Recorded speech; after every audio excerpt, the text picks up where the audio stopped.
High বন্ধুরা, দেখো এখন সব কাজকর্ম করে এসে এখন কচু শাক কাটতে বসেছি। কোনো রান্না হয়নি, হবে, ভাত বসানো হয়েছে আর কচু শাকটা হবে কালকে।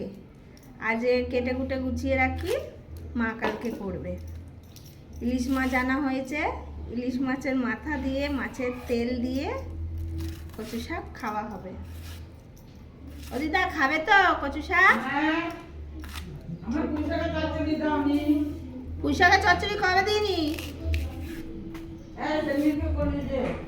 ও সেদিন করেছি দিদা, তাহলে মনে হয় অল্প হয়ে গেছে, সবাই ছিল না।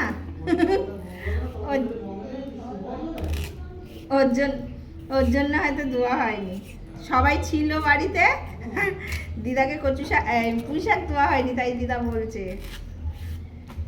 তা কচু শাক খাবে কালকে। কালকে করবো। আমি মাকে বলবো, মা আমি বেলায় করে নেবো, কেন বলো তো? হ্যাঁ, করে দিদা এখন একটুখানি আমাকে বেটে দেবে। দিদা আমাকে বেটে বুটে দেয়, আদা জিরে সর্ষে পোস্ত সব বেটে দেয়।